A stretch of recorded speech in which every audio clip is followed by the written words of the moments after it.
Excitement से भरी दुनिया यानी स्पोर्ट्स पल्स में आप सभी का स्वागत है।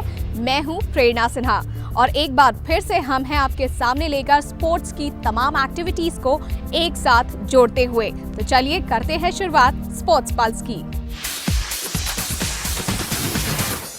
तो चलिए फ्रेंड्स, स्पोर्ट्स पल्स की शुरुआत करते हैं हमारे राष्ट्रीय खेल हॉकी के साथ।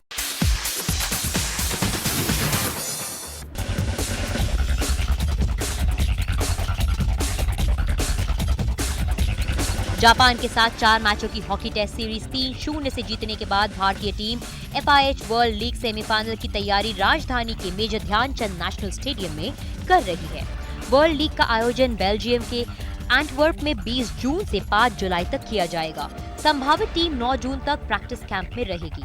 इस कैंप में कुल 48 खिलाड़ियों को शामिल किया गया है। एक हफ्ते के बाद 15 खिलाड़ियों की छटनी हो जाएगी और केवल 33 खिलाड़ी ही कैंप में रह जाएंगे।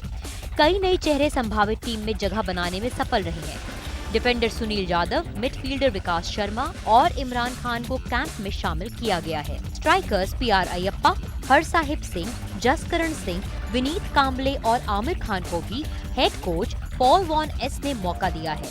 लंबे अरसे बाद फॉरवर्ड मनदीप अंतल भी संभावितों में अपना नाम दर्ज कराने में सफल रहे। यह अच्छा है कि नए खिलाड़ियों को अपनी क्षमता साबित करने का अवसर मिल रहा है।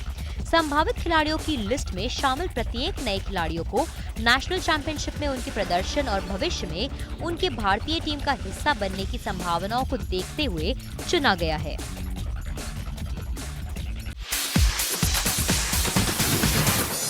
और चलिए अब करते हैं बात जेंटलमैन स्पोर्ट्स यानी कि क्रिकेट की।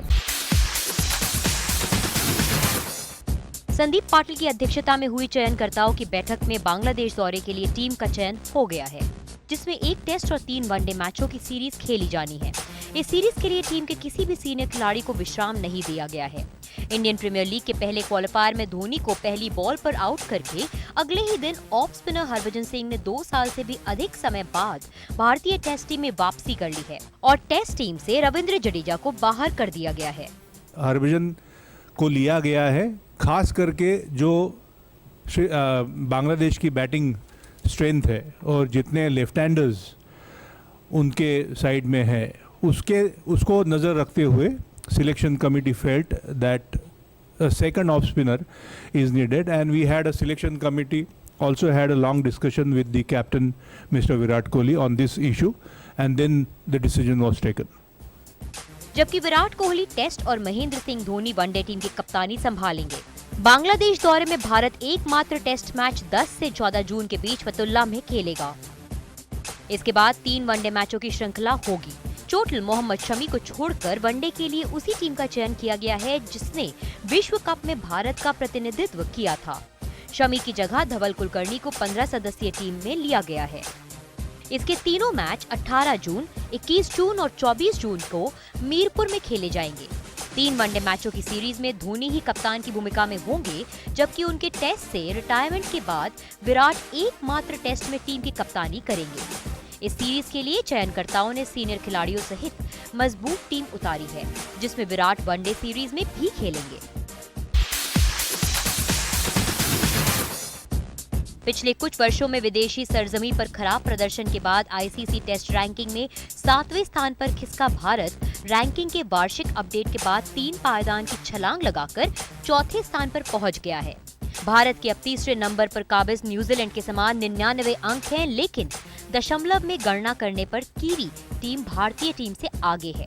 न्यूजीलैंड को कोई रेटिंग अंक नहीं मिला, लेकिन वह 2 पायदान आगे बढ़ने में सफल रहा।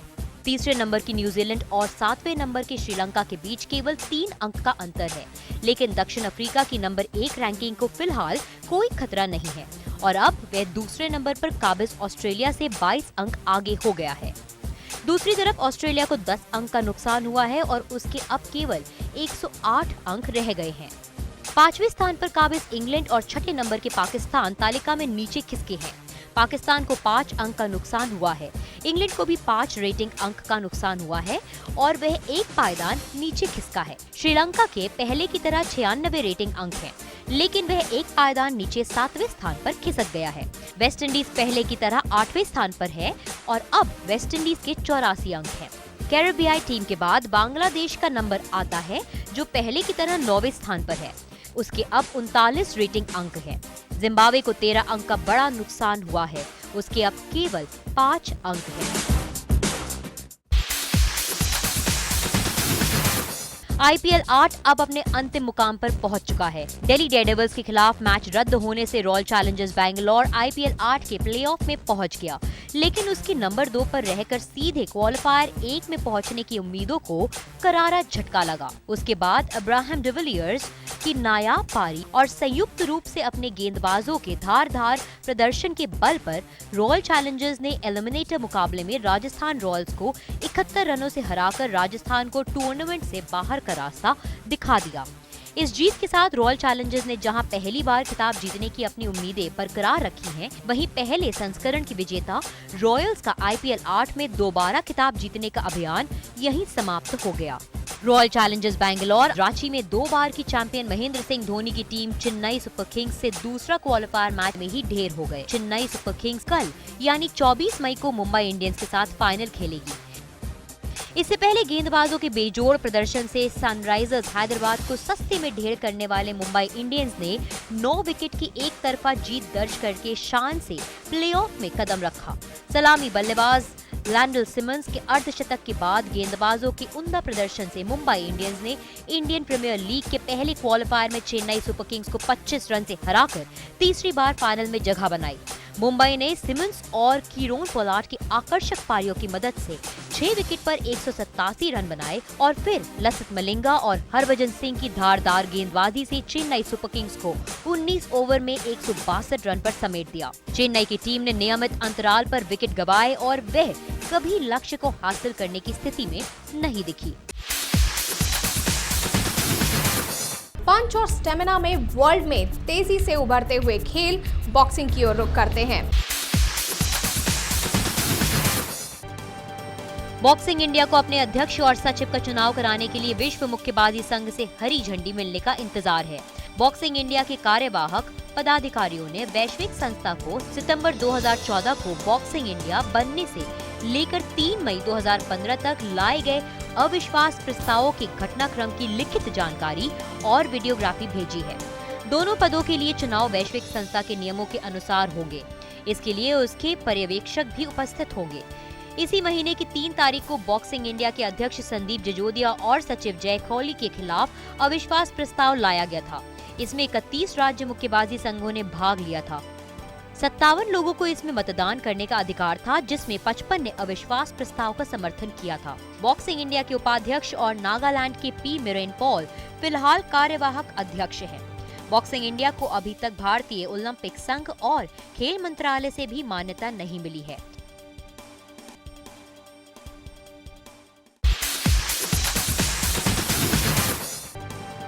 दो मई को अमेरिकी चैंपियन फ्लॉयड मेवेदर जूनियर के हाथों मिली हार के बाद भी पैकियाओ का देश में जोरदार स्वागत किया गया। अमेरिका से स्वदेश पहुंचे पैकियाओ का राजधानी में मनीला में हीरो जैसा स्वागत हुआ। उनकी मोटर रैली शहर में चक्कर लगाती रही और फिर राष्ट्रपति बेनिग्नो एस एक्विनो तृतीय ने राष्ट्रपति भवन में उनसे मुलाकात की। दक्षिणी फिलीपींस के कांग्रेस सदस्य पैकियाओ ने कहा कि वह अभी आराम करना चाहते हैं और अपने चोटिलदायक कंधे को आराम देना चाहते हैं। ऐसा कहा जा रहा है कि पैकियाओ ने जानबूझकर मेवेदर के साथ हुए मुक्केबाजी मुकाबले के दौरान अपनी चोट छुपाई थी। और चलिए अब करते हैं बात सॉकर वर्ल्ड की।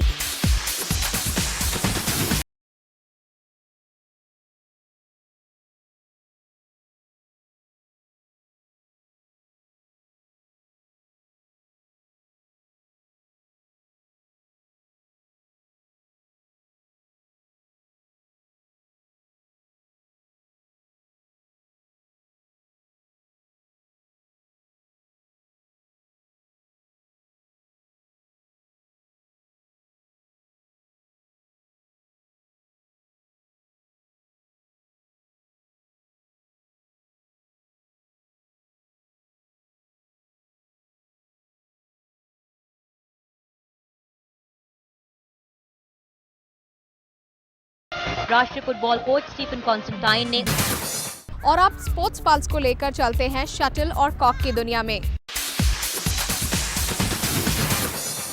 Saina Nehwal Australian open super series के महिला सिंगल्स कैटेगरी में दूसरी वरीय खिलाड़ी के तौर पर हिस्सा लेंगी। ऑस्ट्रेलियन ओपन 26 से 31 मई के बीच आयोजित होने वाले $7,50,000 इनामी राशि वाला टूर्नामेंट है। वर्ल्ड नंबर 1 साइना इस टूर्नामेंट में अपने अभियान का आगाज एक क्वालिफायर खिलाड़ी के खिलाफ करेंगी। वहीं पीवी सिंधु इस टूर्नामेंट में गैर वरीय खिलाड़ी के तौर पर हिस्सा लेंगी। वर्ल्ड रैंकिंग में सिंधु 11वें पायदान पर है। दूसरी ओर पुरुष एकल वर्ग में चौथे वरीयता प्राप्त किदाम्बी श्रीकांत टूर्नामेंट में भी चौथे वरीय खिलाड़ी के तौर पर अपनी चुनौती पेश करेंगे। एच.एस. प्रणॉय अपने अभियान की शुरुआत चीन के तियान हुएवेई के खिलाफ करेंगे। पिछले साल राष्ट्रमंडल खेलों के पुरुष एकल वर्ग में स्वर्ण पदक जीतने वाले पी कश्यप को भी पहले मुकाबले में कड़ी चुनौती का सामना करना पड़ सकता है। वह छठे वरीय चीन के वोंग झेगमिंग के खिलाफ खेलेंगे। महिला युगल वर्ग में राष्ट्रमंडल खेलों की चैंपियन जोड़ी ज्वाला गुट्टा और अश्विनी पुनप्पा का सामना नीदरलैंड्स के समांथा बर्निंग और इरिस स्टाबलिंग से होगा। मिश्रित युगल वर्ग में कोई भी भारतीय जोड़ी हिस्सा नहीं ले रही है। और अब बात करते हैं रैकेट की दुनिया यानी टेनिस की। युकी भांबरी रैंकिंग में 22 स्थान की लंबी छलांग लगाकर सोमदेव देववर्मन को पीछे छोड़ते हुए भारत के नंबर 1 सिंगल्स खिलाड़ी बन गए हैं। युकी एटीपी सिंगल्स रैंकिंग में 158वें स्थान पर पहुंचने में सफल रहे। सोमदेव भी एक पायदान आगे बढ़े हैं, लेकिन वह वर्ल्ड रैंकिंग में 172वें स्थान पर है। युकी के अलावा साकेत मायनीनी ने भी रैंकिंग में 33 पायदान की लंबी छलांग लगाई है और वह 196वें स्थान पर पहुंच गए हैं। मेंस डबल्स में रोहन बोपन्ना फिर से दुनिया के टॉप 20 खिलाड़ियों में शामिल हो गए हैं। वह एक स्थान के फायदे के साथ 20वें नंबर पर काबिज हैं, लेकिन लियांडर पेस 3 पायदान नीचे 27वें स्थान पर खिसक गए हैं। वहीं सानिया मिर्जा और स्विट्जरलैंड की उनकी जोड़ीदार मार्टिना हिंगिस इटली ओपन के फाइनल में पराजित होने के बावजूद दुनिया की नंबर 1 विमेंस डबल्स जोड़ी बन गई है। निजी रैंकिंग में सानिया 7,940 अंकों के साथ टॉप पर बनी हुई है, जबकि हिंगिस दूसरे स्थान पर है। उनके 6,955 अंक हैं। डेविस कप खिलाड़ी युकी भांबरी ने एड्रियन मेनेंडेस मैस्टराइज के साथ इस सत्र का पहला युगल खिताब जीत लिया। उन्होंने एटीपी चैलेंजर टेनिस के वर्षा बाद इस फाइनल में जीत दर्ज की। भारत के युकी और स्पेन के एड्रियन सर्जे बेतोव और मिखाइल एलिग्न से 5-7-1-1 से पीछे थे जब बारिश के कारण खेल रोकना पड़ा। दोनों ने मैच बहाल होने पर दूसरे सेट में एक ब्रेक पॉइंट गंवाया, लेकिन अपना संयम कायम रखते हुए 1 घंटे 23 मिनट तक चले मुकाबले में 5-7, 6-3, 10-8 से जीत दर्ज की। इस सत्र में यह युकी का पहला और कुल 5वां युगल खिताब था। पिछले साल उसने 2012 और 2013 में एक खिताब जीता था। नोवाक ने दूसरी वरीयता प्राप्त स्विट्जरलैंड के रॉजर फेडरर को 6-4, 6-3 से हराकर इटालियन ओपन खिताब जीत लिया है। योकोविच ने खेले गए इस खिताबी मुकाबले में फेडरर को हराने में केवल 75 मिनट का समय लगाया। रोम में योकोविच का यह चौथा खिताब है। योकोविच इस वर्ष शानदार लय में नजर आ रहे हैं। जनवरी में ऑस्ट्रेलियन ओपन अपने नाम करने के बाद योकोविच 4 एटीपी वर्ल्ड टूर मास्टर्स 1000 खिताब अपने नाम कर चुके हैं। साथ ही योकोविच को इस वर्ष खेले 37 मैचों में केवल 2 में हार का सामना करना पड़ा है। दूसरी ओर 17 बार ग्रैंड स्लैम खिताब जीतने वाले फेडरर अपने करियर में रोम में कोई भी खिताब नहीं जीत सके हैं। जोकोविच की नजरें अब 24 मई से शुरू हो रहे फ्रेंच ओपन पर हैं।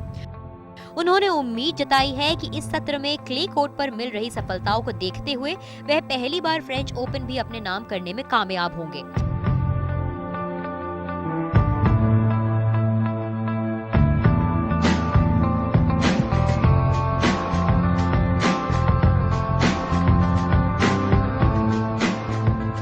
वहीं दुनिया की पूर्व नंबर 1 खिलाड़ी रूस की मारिया शारापोवा ने कड़े मुकाबले में स्पेन की कार्ला सोरेस को 4-6, 7-5, 6-1 से हराकर इटालियन ओपन रोम मास्टर्स टेनिस टूर्नामेंट महिला वर्ग का खिताब जीत लिया। इस जीत के बाद शारापोवा रैंकिंग में एक बार फिर से दूसरे नंबर पर पहुंच गईं। दूसरी ओर टूर्नामेंट की विमेन डबल्स में हालांकि भारत की सानिया मिर्जा और स्विट्जरलैंड की मार्टिना हिंगिस की टॉप सीड जोड़ी को निराशा हाथ लगी। खिताबी मुकाबले में दोनों को टिमिया बाबोस और क्रिस्टीना मैलाडेनोविच ने 3-6, 4-6 से हराया।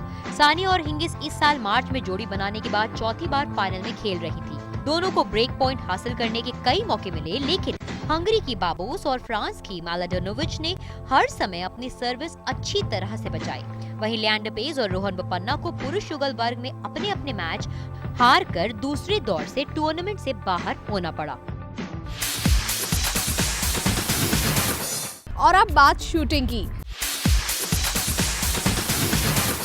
भारतीय निशानेबाज गगन नारंग ने अमेरिका के फोर्ट बेनिंग में ISSF वर्ल्ड कप में 50 मीटर राइफल प्रोन स्पर्धा में ब्रॉन्ज मेडल जीत लिया है और 2016 में होने वाले रियो ओलंपिक खेलों के लिए कोटा भी हासिल कर लिया है। लंदन ओलंपिक में 10 मीटर एयर राइफल में ब्रॉन्ज मेडल जीतने वाले नारंग ने कुल 185.8 पॉइंट्स बनाकर तीसरा नंबर हासिल किया। अमेरिका के माइकल मैकफिल ने 208.8 पॉइंट्स के साथ गोल्ड और नॉर्वे के ओले क्रिस्टियन ब्रायन ने 206.3 पॉइंट के साथ सिल्वर मेडल जीता। इससे पहले प्रतियोगिता में नारंग और भारत के एकमात्र ओलंपिक व्यक्तिगत gold medal winner Abhinav Bindra 10 metre air rifle में क्वालिफाई करने में नाकाम रहे। नारंग रियो के लिए क्वालिफाई करने वाले तीसरे भारतीय निशानेबाज हैं। उनसे पहले जीतू राय और अपूर्वी चंदेला ने ओलंपिक कोटा स्थान हासिल किया था। प्रत्येक देश निशानेबाजी की 15 स्पर्धाओं में अधिक से अधिक 30 कोटा स्थान हासिल कर सकता है। आइए देखते हैं स्पोर्ट्स पल्स के कुछ और अपडेट्स को।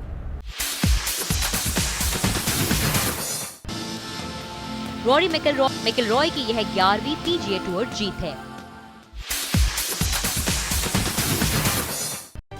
मर्सिडीज के ड्राइवर निको रॉसबर्ग ने स्पेनिश ग्रॉ प्री जीता। निको रॉसबर्ग ने मर्सिडीज टीम के अपने साथी लुइस हैमिल्टन की इस साल के फॉर्मूला 1 चालकों की विश्व चैंपियनशिप में लगातार जीत का क्रम तोड़ते हुए स्पेनिश ग्रॉ प्री जीत ली है। 29 साल के जर्मन खिलाड़ी ने अपने करियर में 16वीं बार पोल पोजीशन से शुरुआत करने के बाद रेस जीती। पिछले साल नवंबर में ब्राजीलियन ग्रॉ प्री जीतने के बाद यह उनकी पहली जीत है। अपने करियर की 9वीं ग्रॉ प्री जीतने वाले रॉसबर्ग ने हैमिल्टन की बढ़त को सिर्फ 20 अंक तक सीमित कर दिया है। हैमिल्टन यहां दूसरे स्थान पर रहे। इस तरह पहले 2 स्थानों पर कब्जा कर मर्सिडीज टीम का दबदबा बनाए रखा। 4 बार के चैंपियन फेरारी के सेबास्टियन वेटल तीसरे स्थान पर रहे। विलियम्स के वॉल्टरी बोटा चौथे, जबकि फेरारी के किमी राइकनन 5वें नंबर पर रहे। वहीं सर्जियो पेरेज और निको हल्केनबर्ग 13वें और 15वें स्थान पर रहे, जिससे सहारा फोर्स इंडिया को इस सत्र में तीसरी बार अंक से महरूम रहना पड़ा।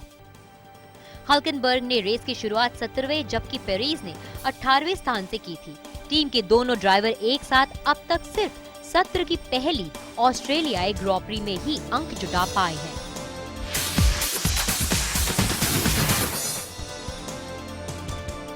सीमित ओवरों के प्रारूप में संतुलन काफी हद तक बल्लेबाजों के पक्ष में होने की बात स्वीकार करते हुए आईसीसी की क्रिकेट समिति ने वनडे में खेलने के हालात, खिलाड़ियों के बर्ताव से संबंधित आचार संहिता, अवैध गेंदबाजी एक्शन, तकनीक के इस्तेमाल और हेलमेट सुरक्षा सहित अन्य मुद्दों पर चर्चा की है।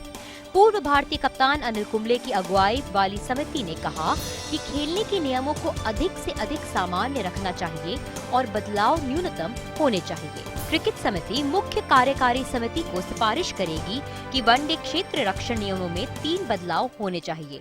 पहले 10 ओवर में 2 अनिवार्य कैचिंग पोजीशन की जरूरत को हटाया जाना चाहिए। बल्लेबाजी पावर प्ले हटाया जाने चाहिए और 41 से 50 ओवर के बीच 30 गज के घेरे से बाहर 4 की जगह 5 क्षेत्र रक्षकों को खड़ा करने की स्वीकृति दी जानी चाहिए। वहीं अनिल कुंबले की अध्यक्षता वाली समिति ने स्वीकार किया कि टेस्ट मैच के सबसे पुराने प्रारूप की ओर दर्शकों को वापस लाने की जरूरत है। टेस्ट खेलने वाले देशों को दिन रात्रि टेस्ट खेलने का प्रयास करने की सिफारिश की है। प्रस्तावित भारत पाकिस्तान क्रिकेट सीरीज के भविष्य को लेकर चल रही अटकलबाजी के बीच बीसीसीआई के सचिव अनुराग ठाकुर ने संकेत दिया कि क्रिकेट संबंधों की बहाली की औपचारिकताएं तय करने के लिए दोनों बोर्ड के बीच दूसरे दौर की बातचीत जल्द होगी। पीसीबी अध्यक्ष शहरयार खान ने दोनों देशों के क्रिकेट संबंधों की बहाली के लिए समर्थन जुटाने के लिए हाल में भारत का दौरा किया था। उन्होंने कोलकाता में बीसीसीआई प्रमुख जगमोहन दालमिया के साथ संयुक्त पत्रकार वार्ता में दिसंबर में 3 टेस्ट, 5 वनडे, 2 T20 मैचों की सीरीज का प्रस्ताव रखा था। First of these is scheduled to take place in December this year, and I have come here to state that this is an important beginning, a re-beginning a revival of Pakistan-India cricket, which is so important to the cricketing community of India and Pakistan and of course the rest of the world. As far as India is concerned, we are sure that unless cricket is through the test, ODI, etc., we have to come forward and we have to look into it, and once we do that, then only and only we will be in position to come out with some regular cricket, and we are eagerly waiting for it. लेकिन BCCI ने प्रस्तावित series व आयोजन स्थल के बारे में अभी तक कोई बयान नहीं दिया है। ठाकुर ने पत्रकारों से चर्चा में कहा, कुछ विषयों पर हमारी चर्चा हुई है और क्या क्या किस तरह की सीरीज होगी, कब होगी, दिसंबर के महीने में होगी, कहां पर होगी, इन सब विषयों पर अभी बातचीत शुरू हुई है। बहुत सारी बातों पर भी निर्णय लेना बाकी है। जब एक बार दोनों बोर्ड आपस में तय कर लेंगे कि आखिर ये सीरीज कब होगी, कहां पर होगी, तो उसके बाद ही हम भारत सरकार के पास अनुमति के लिए जाएंगे। बीसीसीआई और पीसीबी के बीच कई मसलों पर बात होनी है। –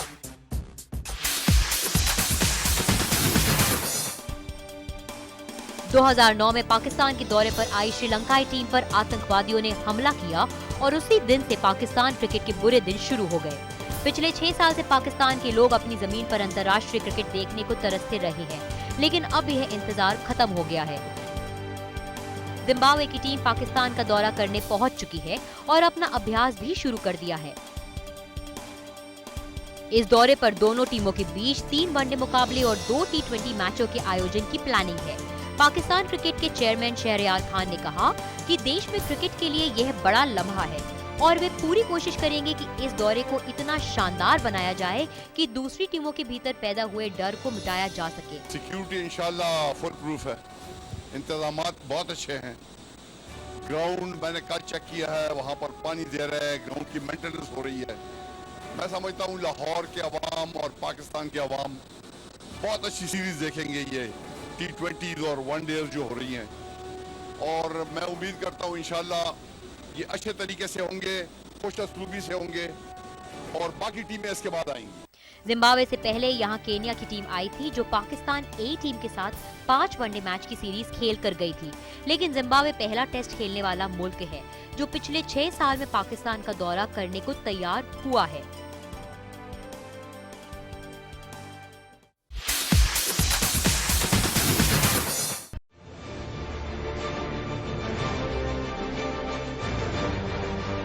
प्रसार भारती द्वारा 11 मई से 15 मई 2015 तक नई दिल्ली के इंदिरा गांधी अंतर्राष्ट्रीय इंडोर स्टेडियम में पहला प्रसार भारतीय बैडमिंटन टूर्नामेंट आयोजित किया गया, जिसमें देश भर के आकाशवाणी व दूरदर्शन केंद्रों के विभिन्न कार्यालयों के कर्मचारियों और अधिकारियों ने बढ़ चढ़कर भाग लिया।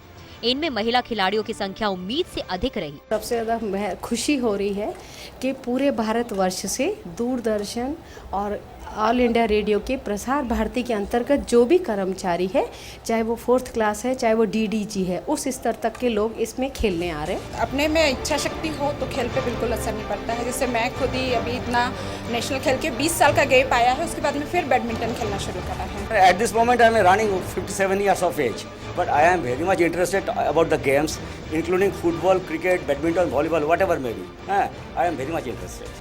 भाग लेने वाले खिलाड़ियों को 8 जोन में बांटा गया।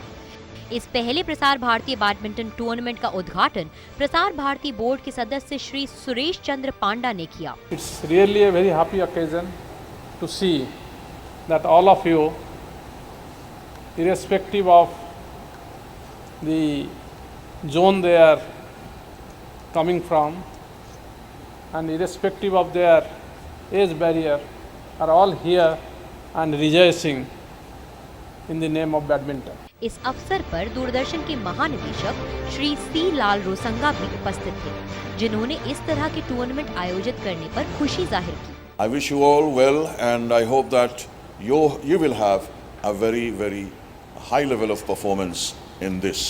Thank you very much. I wish you all the best. अमेरिकी राष्ट्रपति बराक ओबामा की पत्नी मिशेल ने अपना फिटनेस वर्कआउट वीडियो रिलीज किया है। इसमें मिशेल रस्सी कूद रही हैं, वजन उठा रही हैं, एब्स के लिए बॉल के सहारे वर्कआउट कर रही हैं, बॉक्सिंग बैग पर मुक्के बरसा रही हैं, हाई किक भी लगा रही हैं। दरअसल बराक ने व्हाइट हाउस के ट्विटर हैंडल से पिछले हफ्ते ट्वीट किया था, "Hey Flotus, the president has challenged for you. Give me 5." इसके जवाब में फर्स्ट लेडी ने ट्वीट किया, "Hey POTUS, this is how you give me 5. Flotus style." यहाँ फ्लोटस यानी मिशेल और पोटस यानी बराक ओबामा है।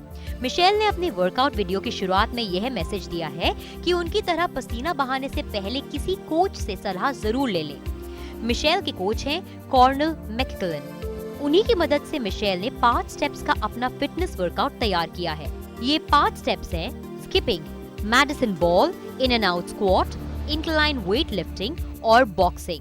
आखिर में मिशेल ये मैसेज भी दे रही हैं कि ज्यादा से ज्यादा पानी पीना ना भूलें। तो स्पोर्ट्स पल्स में आज के लिए बस इतना ही। आप अपने राय और सुझाव हमें जरूर लिखिए। हमारा पता है producer sports pulse, room number 2, CPC Doordarshan, Asiad village complex, new Delhi 110049, India. इसके अलावा आप हमें ईमेल भी कर सकते हैं। हमारी ईमेल आईडी है sportspulsedds@gmail.com। आप हमें फेसबुक पर भी ज्वाइन कर सकते हैं। हमारी फेसबुक आईडी है www.facebook.com/sportspulsecpc। और यही नहीं, आप हमें ट्वीट भी कर सकते हैं। हमारा ट्विटर अकाउंट है @sportspulsedd।